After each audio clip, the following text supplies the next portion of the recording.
Ce n'est pas le tout d'avoir des idées, encore faut-il les financer. Et pour beaucoup d'entrepreneurs, financer son entreprise tient du parcours du combattant, même s'il y a beaucoup de structures et surtout des solutions de prêts, des prêts d'honneur, des prêts accordés par les banques ou encore les business angels. Alors nos invités vont nous expliquer tout cela. Ils sont là, sur ce plateau, je vous les présente. Yves Fouché, alors vous êtes le président d'Initiative 50 ans en Yvelines. Merci d'être avec nous. Bonjour. Bruno Duval, vous êtes le président de l'association Finance et Technologie. Bonjour. Et enfin, Frédéric Duterte, alors vous représentez à vous tout seul les banques, puisque vous êtes président FB Banque et pour le Crédit Agricole. Alors bonjour. Yves Fouché, bonjour. Est-ce qu'il faut commencer par vous pour obtenir un financement? Est-ce que c'est la première solution qui vient pour les entrepreneurs?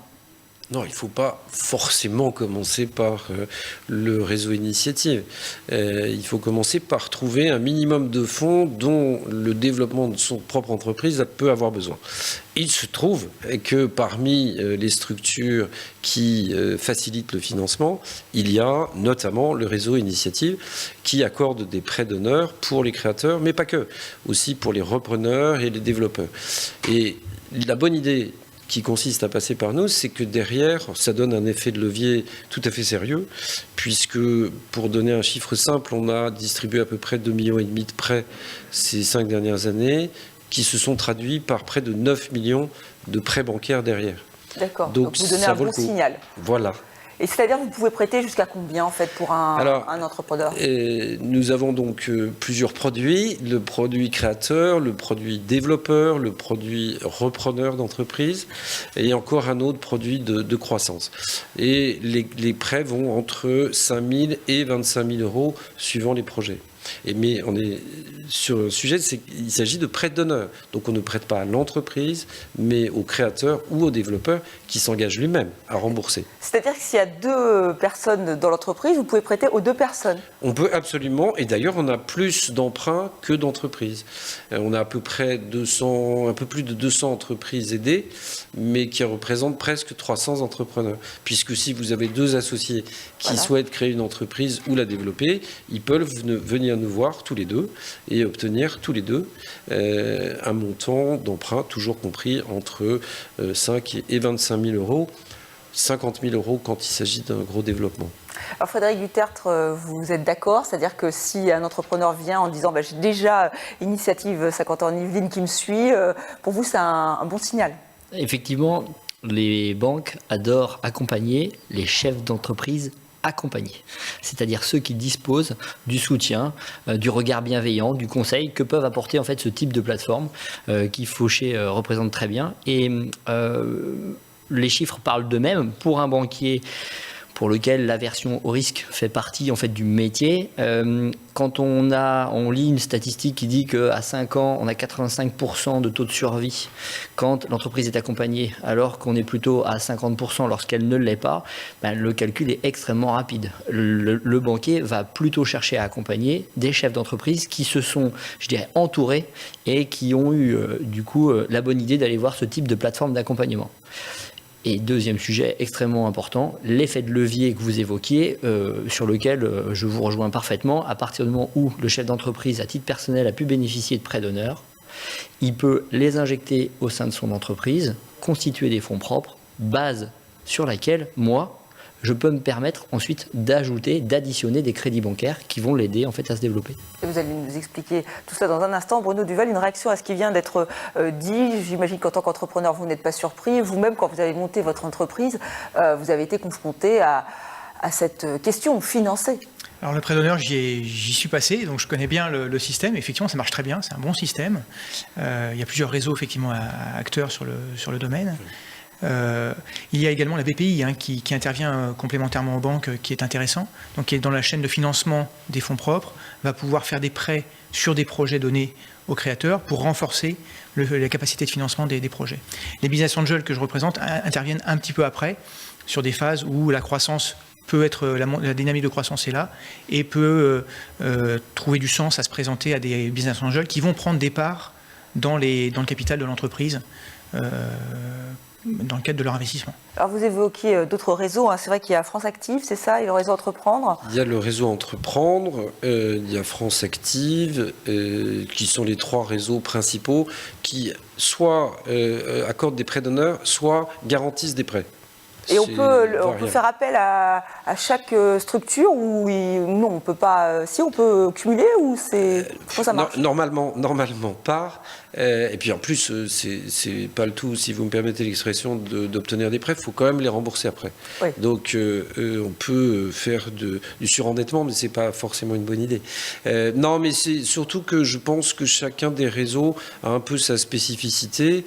En volume, France Initiative, que je représente pour la plateforme Saint-Quentin, est le plus important en nombre de prêts. Le réseau Entreprendre, une autre forme d'élitisme relatif. Ils ont moins d'entreprises un petit peu plus accompagnées ou différemment accompagnées. Je pense que le créateur d'entreprise ou le développeur peut trouver dans l'un quelconque de ces réseaux chaussure à son pied, si je puis dire. Et d'ailleurs, j'avais, dans une vie antérieure comme président de la CCI, créé le comité des financeurs parce que justement, je m'étais aperçu que un créateur d'entreprise trouvait parfois pas le financement dont il avait besoin, alors même qu'il avait 10 structures pour l'accompagner autour. Et donc, en se mettant ensemble, on arrive un peu à résoudre ce problème. Mais c'est vrai. Alors, à la fois, je suis convaincu que tout créateur d'entreprise bien structuré trouve une solution. Mais en même temps, il ne faut pas non plus laisser croire que parce qu'on a une idée un matin, on va taper à la porte d'un réseau et on va trouver 5 000, 10 000 ou 20 000 euros. Non, il faut un vrai projet organisé, structuré. C'est l'accompagnement, c'est la préparation de ce dossier, c'est, pour jargonner un peu, le business model, le business plan. Enfin, tout un travail en amont qui doit être fait avant de trouver les sous. Les sous, on les trouve si justement tout ce travail a été complètement fait. Mais justement, on en refuse peu au fond, parce que quand ils viennent nous voir, les créateurs sont obligés d'aller au fond de leur sujet. Et parfois, certains, par les techniciens de la plateforme, sont renvoyés à leurs études, si je puis dire, en leur disant non, votre idée est intéressante, mais c'est pas mûr, c'est pas assez construit. Et justement, développer ceci. C'est l'intérêt des structures dont on parlait, donc Promopole, bientôt Skycube. C'est vrai Absolument. Que là, ça permet de donner des conseils. Il existe de nombreuses pépinières d'entreprises. On va aller tout de suite à Chrysalide. C'est une pépinière qui est située à Trappes et qui organise des ateliers justement pour guider, pour accompagner ces créateurs d'entreprises. C'est un reportage de Fanny Bourdillon. Créer une société peut se révéler compliqué, surtout quand on est isolé. À Trappes, la pépinière d'entreprise Chrysalide est là pour apporter conseils et réseaux professionnels aux jeunes entrepreneurs. Notre rôle, c'est de leur être directement utile en leur proposant donc des locaux, des services d'accueil et des animations. Comment vendre son projet de financement, c'est le thème de cet atelier. 7 jeunes entrepreneurs sont venus comprendre comment nouer un bon contact avec les banques. Là, on a entendu le point de vue de la CCI et d'une banque qui explique comment eux raisonnent de façon tout à fait neutre. Donc on était un peu dans leur tête. Ici à Trappes, en tout cas, ou dans les Yvelines, on est bien accompagnés. Il y a la maison de l'entreprise, il y a la CCI, il y a la pépinière également qui nous accompagne pour nous aider à mieux mettre en place notre dossier de financement. S'ils nous disent non, c'est pas forcément pour être déplaisant, mais c'est aussi parce que s'ils disent non, on a peut-être intérêt à reconsidérer l'investissement. Partenaire de Chrysalide, la Chambre de commerce des Yvelines est aussi présente pour des accompagnements individuels. L'objectif, les aider à vendre leurs projets. Les clés à respecter, c'est effectivement présenter un bon dossier, donc bien parler du projet, bien parler au-delà des chiffres, au-delà de l'analyse financière, démontrer que le projet va être viable dans le temps. Près de 100 entreprises ont été accompagnées depuis l'ouverture du site en 2007. Et le résultat est concluant, 80% d'entre elles y dépassent les 5 ans d'activité, contre 50% pour la moyenne nationale. Voilà, on comprend vraiment la nécessité de cet accompagnement. Alors Frédéric Duterte, vous représentez le Crédit Agricole, une banque qui a choisi d'aider les jeunes entrepreneurs. Pourquoi ? Écoutez, on pense qu'on peut difficilement être un acteur économique proche des entrepreneurs si cette phase assez cruciale qu'est le démarrage de l'entreprise, eh bien, on ne sait pas l'accompagner. Voilà. Donc, c'est un postulat qui nous donne aussi une certaine forme de consistance, une capacité à avoir un regard parfois innovant dans les solutions que les porteurs de projets peuvent vouloir mettre en œuvre. Voilà. On estime qu'ensuite, c'est très bénéfique pour la posture qui est la nôtre dans l'accompagnement des autres entreprises. Typiquement, notre esprit, c'est de quelle façon, lorsque je rencontre un entrepreneur, qu'il soit jeune créateur ou dans une phase de développement beaucoup plus avancée, de quelle façon je l'aide à développer son business. Alors justement, qu'est-ce que vous leur proposez?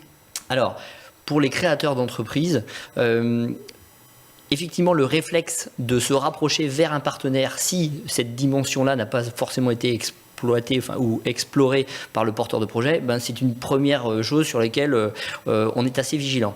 En fait, on essaye d'être... chaque collaborateur essaye d'être un réseau à lui tout seul, c'est-à-dire qu'il met en contact le porteur de projet avec d'autres acteurs, typiquement les plateformes initiatives, mais aussi des organes qui peuvent amener des capitaux ou améliorer la structure des fonds propres comme les business angels. On met en place des partenariats entre le Crédit Agricole et les structures d'accompagnement comme les BA. Et l'idée, c'est déjà de mettre en relation le porteur de projet avec des structures qui vont pouvoir lui apporter du conseil et lui permettre de ne pas faire les premières erreurs. Oui, mais c'est-à-dire vous leur proposez combien? Parce que là, on comprend bien que vous voulez que ça soit quand même assez bordé, si j'ose dire, avec des partenaires. Vous n'avez pas envie de vous lancer dans l'aventure, mais quand même, vous proposez des crédits importants. Alors, je rajoute un modulo. 50% des crédits qu'on peut accorder aux créateurs ne font pas l'objet d'un accompagnement par une plateforme. Donc on sait faire aussi, lorsque le projet est structuré, lorsque les fonds propres sont suffisants, il n'y a pas de souci.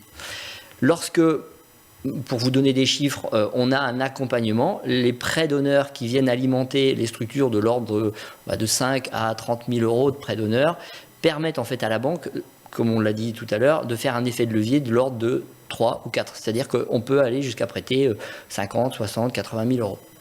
Les organismes typiquement comme initiative sont aussi en capacité de contre-garantir en fait nos crédits, ce qui fait un effet de levier complémentaire. Donc j'ai 30 000 euros de fonds propres, j'ai 70% de 70 000 euros qui sont contre-garantis. Et bien du coup, finalement, je fais 1 pour 1 en mettant 70 000 euros par rapport au niveau de fonds propres qu'il apporte. Donc le porteur de projet se retrouve avec 100 000 euros sous le coude pour démarrer.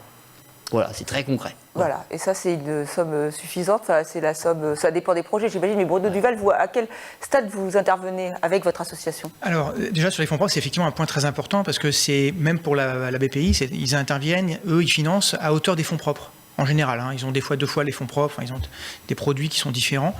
Donc les fonds propres, la base fonds propres est importante pour un jeune créateur parce que c'est là-dessus qu'il va être crédible vis-à-vis des financeurs.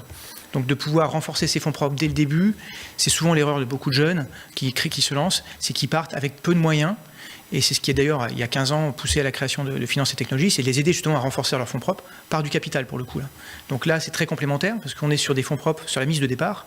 Et le business angel va intervenir après, donc dans l'élan qui se continue. Alors il y a des business angels qui aiment bien intervenir très tôt, d'autres qui aiment bien intervenir plus tard dans le projet. Donc on va intervenir sur soit quand le modèle technique est prouvé, c'est-à-dire quand la technologie s'est démontrée, ou alors quand le modèle commercial a été démontré également, c'est-à-dire que les premières ventes sont réalisées. Donc on a des projets qui sont plus ou moins avancés en fonction de ces stades-là.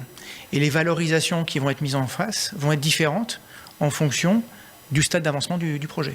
Et quel est vous organisez Techinov et aussi Paris-Saclay Invest, c'est justement pour mettre en relation ces entrepreneurs avec des investisseurs, c'est ce qui marche aujourd'hui? Oui, tout à fait. Alors on a organisé également ici sur Saint-Quentin le mois de l'entrepreneuriat.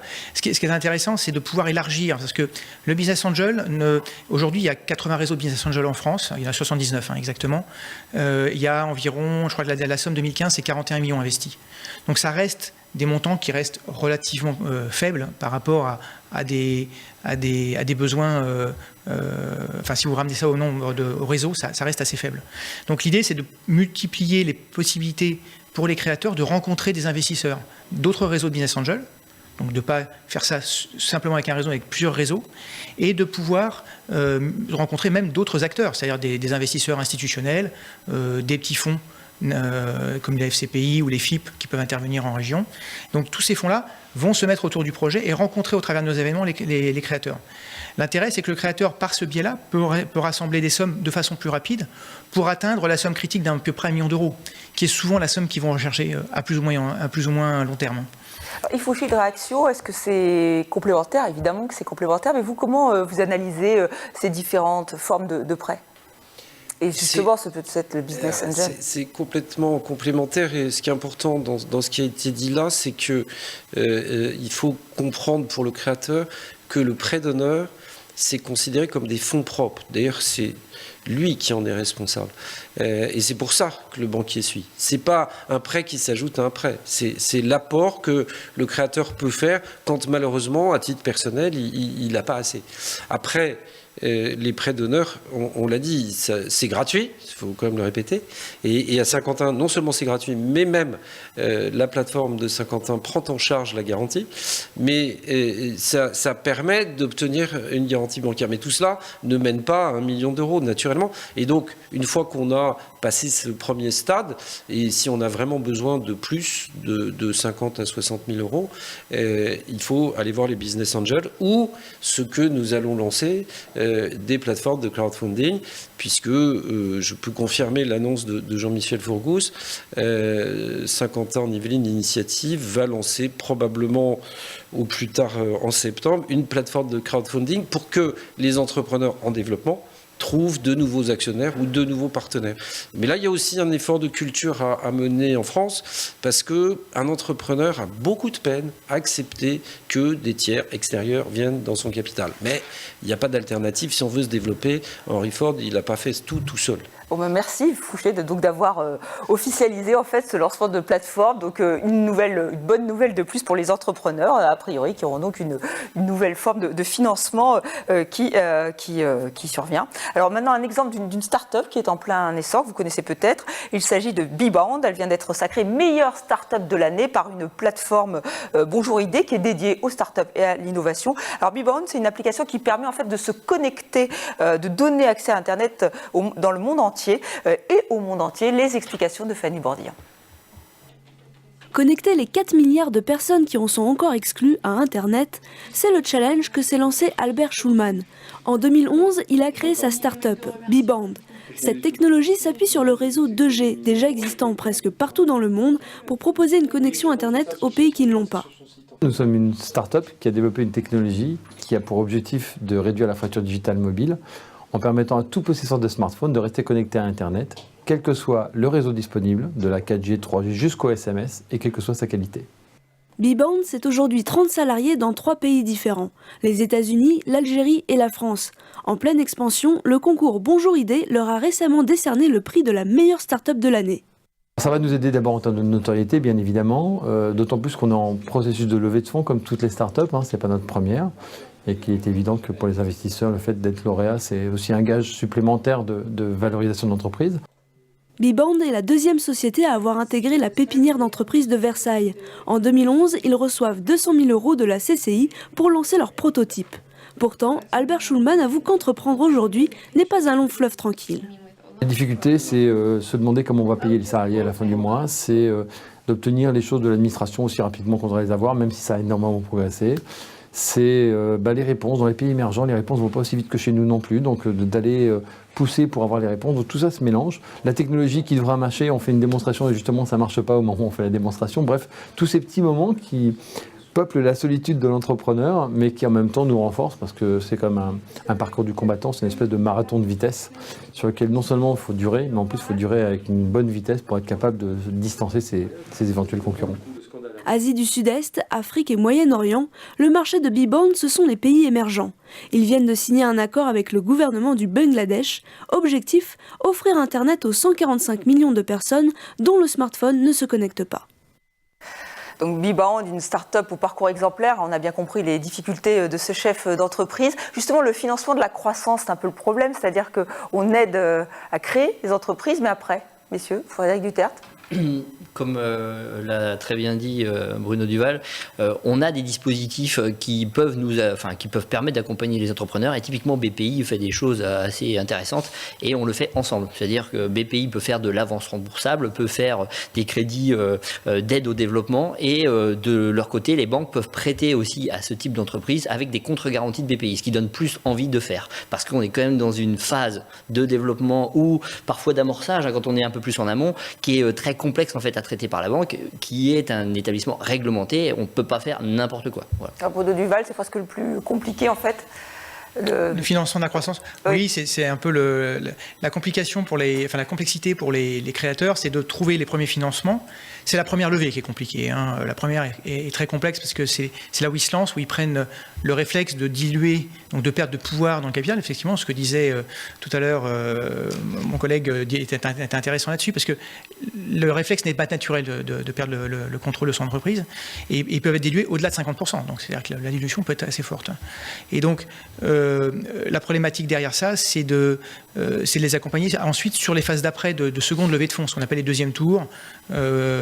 Et les levées sont souvent, enfin les moyens en France sont souvent un petit peu réduits là-dessus aujourd'hui, et donc ils vont devoir élargir le spectre pour des fois aller à l'étranger pour trouver les financements nécessaires.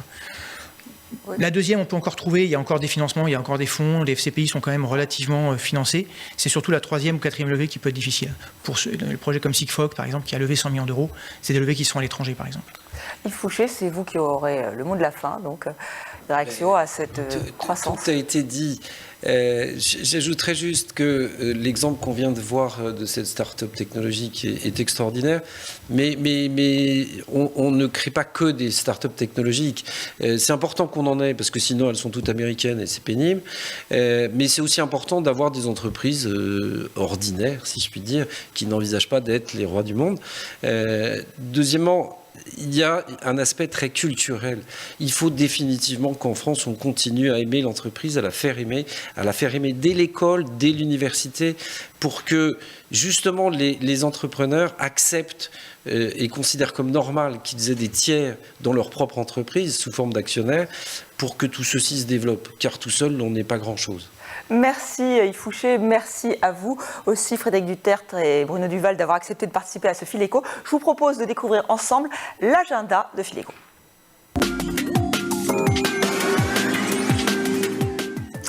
Et je vous préviens, il est chargé. Il y a beaucoup de rendez-vous qui sont donc dédiés aux entrepreneurs et futurs entrepreneurs. Mais d'abord, si vous voulez comprendre comment la ville connectée peut jouer sur la transition énergétique, eh bien, le Club Climat Énergie organise un atelier thématique. C'est le 10 mai de 14h à 17h30 dans les locaux d'Egis au 15 bis avenue du Centre à Guyancourt. Savoir se vendre en quelques minutes, un art qui s'apprend. Un atelier pitché avec efficacité est organisé à la Maison de l'Entreprise le jeudi 12 mai de 9h30 à midi. Enfin, l'idée nous vient des États-Unis, mais depuis le concept s'exporte à travers le monde. TEDx Saclay lance un appel à idées pour l'édition 2016. Alors le thème retenu, c'est dépasser les limites. Vous avez jusqu'au 16 mai pour l'envoi des candidatures. L'événement a lieu en novembre.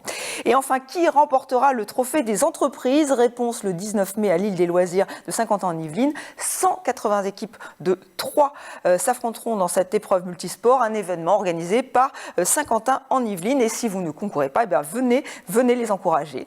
Voilà, c'est tout pour cet agenda. C'est la fin de ce Fil Éco. Merci à vous de l'avoir suivi. Merci à nos invités d'avoir participé à ce nouveau numéro. Je vous donne rendez-vous le mois prochain pour un nouveau Fil Éco. D'ici là, restez sur TV Fil 78.